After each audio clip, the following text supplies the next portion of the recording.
Yeah, I'm David Massart. I work for a small consultancy company, and we are helping, well, our customers to scale things up in all kind of ways. And so what I'm going to show you the architecture of a reactive fraud monitoring engine that we've helped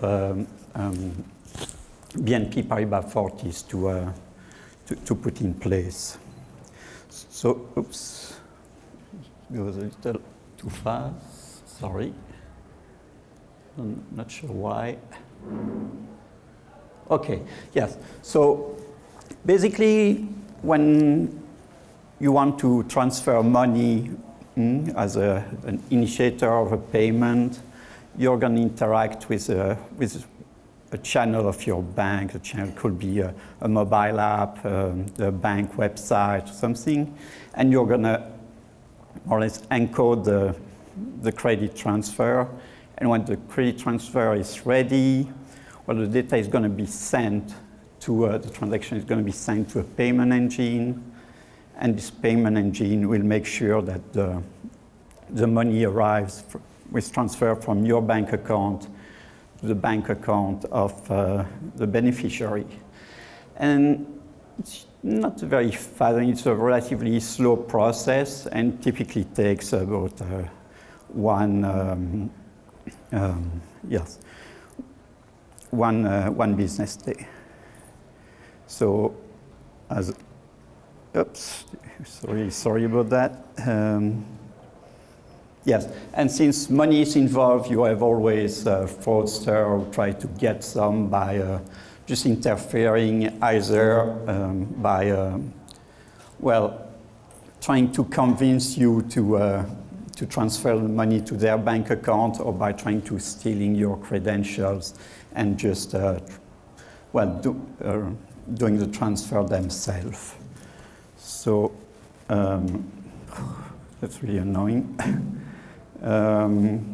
Yeah, so the way to avoid that, just trying to use all the data provided by the payment engines, trying to transfer that to a fraud monitoring system that's typically happening in batch, and then you apply to this data machine learning rules, and you try to generate alerts. And when you okay, that's okay. And okay, so once that you have, these alerts are monitored by fraud investigators, which are real people who just are going to investigate the case, check if it's really fraud or not, and eventually stop the payment. So, and this works relatively well because you have time. Basically, you have one business day to do that, and so most of the frauds are caught by and stopped by this time of approach. And unfortunately, this year the legislation in Europe has changed, and a lot of new things have been put in place. One of them is just that now you have what they call instant payment, meaning that no banks have 5 seconds instead of 1 business day to transfer the money from one bank account to the other. So that's one thing. To make things worse, we also start open banking. So various banks have to provide APIs to third parties so that anyone can basically provide services, develop apps, and get access to these APIs to offer services to the bank customer. And all that happens in the context of the GDPR, where you have new restrictions on the way you can use the data. And so that's usually trying to limit fraud is relatively legitimate, and so you keep getting access to the data. So trying to, okay, so okay, yes. So basically, you see, I mean, it's relatively simple. Instead, if you replace your payment engine, your slow payment engine by an instant payment engine, there's no way you can keep. Really sorry.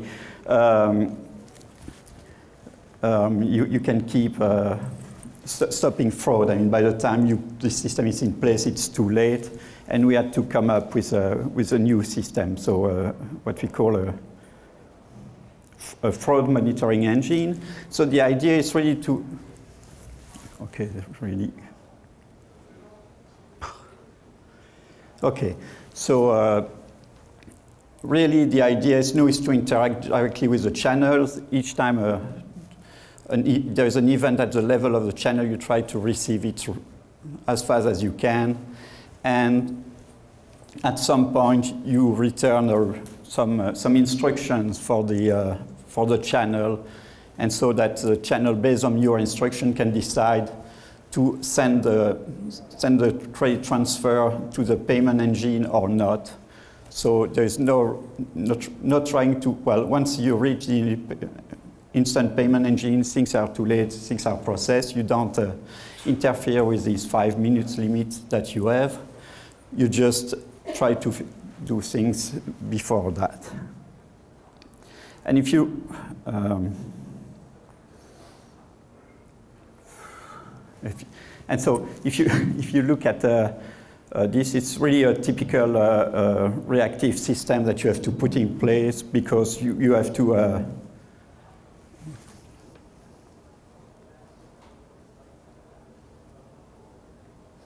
okay. Mm-hmm. Okay, yeah, because basically you need to react to be fast. You need to provide instructions within 350 milliseconds, if possibly less, after you've received the last event. Or you have to update actually these instructions each time you receive a new event. Of course, you need the system to be able to scale up and down to accommodate the variation if you have peaks of transfer. So typically, there are at BNP at the moment 1.2 million transactions per day, with well, moments that are quieter than others, and we are peaked up to 500 transactions per second, which means, of course, for each transaction, a lot of events. And the system with instant payment, you need to be available 24/7. So robustness is important too. So we've tried to come up with an architecture like this, where we try to parallelize things as much as possible. So when a channel contacts the fraud monitoring engine, events are sent to the dispatcher that will just distribute the data, depending on the type of data, to different predictive modules. And so this mainly machine learning models that are well, used in parallel. So we want to reduce the latency as possible, so we really have to well, fire all the models in parallel and collect the different output to an instructor that will just aggregate these outputs and based on some fraud policy, interpret it and provide the instructions. Okay. Okay. So basically, what does the dispatcher do? It's going to split events into various data facets.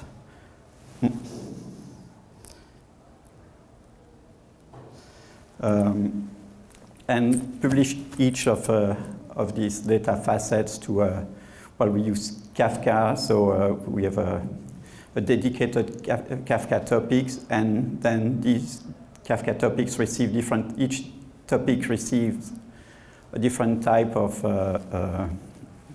data, and the different predictive modules that consume this data are going to subscribe to the topic. Each of them focus on an aspect of interest, so a part of the transaction, and the reason to do that is that we try to, at this stage, maximize the recall.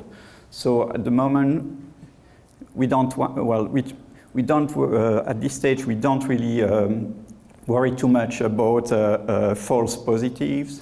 We let each module focus on an aspect of interest and try to, to maximize the recalls, try to catch all the things that look suspicious. And the result is a partial score that is sent then to the instructor. And all the partial scores are interpreted at the level of the instructor, where we have a second phase with also machine learning models and rules. And the idea is to aggregate all the partial scores into a consolidated score, interpret these scores, so turn it into an instruction, and the instructions are typically, well, go, the payment is fine, it can be processed, stop the payment, or that's when there is a clear cut, or in a lot of cases, basically a step up. So try to have some kind of extra authentication, or depending on what's suspicious, ask the channel to interact further with the customer to make sure that's really the customer and it's really what they want to do. And at that stage there, we try to maximize the precision and to eliminate the false positives. So if I look at the implementation, so as a backbone for exchanging messages, we rely heavily on Apache Kafka. Then everywhere, when it was possible, we tried to use Flink, so there's the dispatcher for predictive modules that are JVM compatible for the instructor. Unfortunately, well, given the context, we had all these models that were already used on the former platform, and they were developed mostly in Python and R by the data scientists. And since we had new fraud and other things, it was not possible to convert all of these models into something that can be used and deployed on Flink. So as a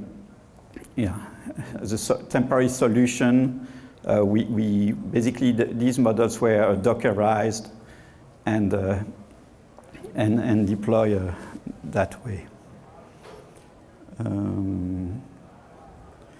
Okay, so if you look a little at the idea, so it's just an example with two types of facets. You have different models that are reading from the facet, producing the scores. Things that also the dispatcher, at the dispatcher level, that's something I haven't mentioned yet, but we've also added some whitelisting. So the idea is really that when you look at different transactions, you don't have to score all of them. I mean, if you're transferring money from your saving account or from your current account to your saving account, okay, there is no reason to think that that is fraudulent. If you pay the same amount to the water company every month, okay, that's also this kind of transfer can be trusted. So in this case, we have some kind of white list of some transfer where you can provide a score immediately and send it directly to the instructor and shortcut the different predictive modules. And these transfers are relatively important. I mean, in the volume of it is relatively important. So depending between 60 and 70% of the transactions that you don't have to score in detail. Okay. Then, yeah, just another advantage of this type of architecture is that, okay, you have to retrain regularly your models. You have also to generate new ones. And so one of the things we've put in place a way to basically try to validate in a staging area where you validate your modules, your new predictive modules before you put them in productions. The idea is that all the data at each stages are collected into a data lake so that we have, well, all these history data of all the previous fraud and non-fraud cases, and that can be replayed so we can compare the result that was obtained in the past by the previous version of the module on the historic data and compare it to basically the same data that are applied to the new version of the module. And you can also actually compare the performance of the new model to the production models by just getting the real-time data from the production environment and then comparing actually the performance of your production model to the performance of the new model. And when you're confident that the performance of the new predictive module are better than the old one, you can deploy it. Okay, so just looking at that. So basically, the architecture that I just presented works. I mean, it works well. In terms of performances, I mean, we have reached our objectives, so the system works the way we want. However, I mean, everything is not as, well, the management is happy, but it's not as good as it could be.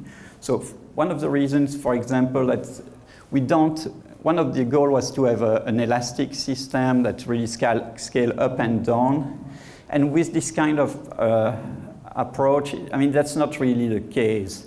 You have to imagine the worst case scenario where the highest throughput and provision all the infrastructure for these things. And so you accommodate everything, but you don't really have the possibility to scale down when things are going, are more calm.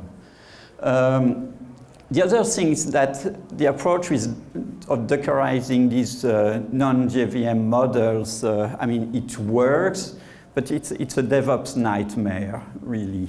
So it makes everything more complicated. Deployments are more difficult.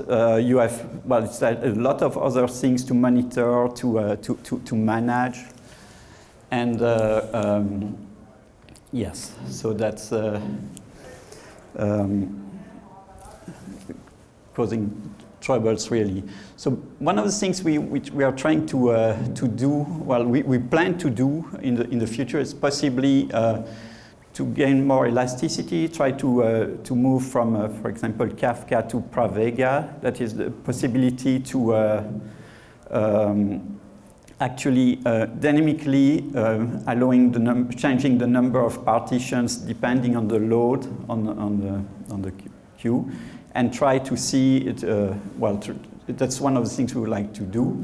The other thing is really that we would like to get rid of Docker as fast as possible, and so we're working with the data scientist on basically getting a new versions of the various models, so that we can move all the infrastructure on Flink.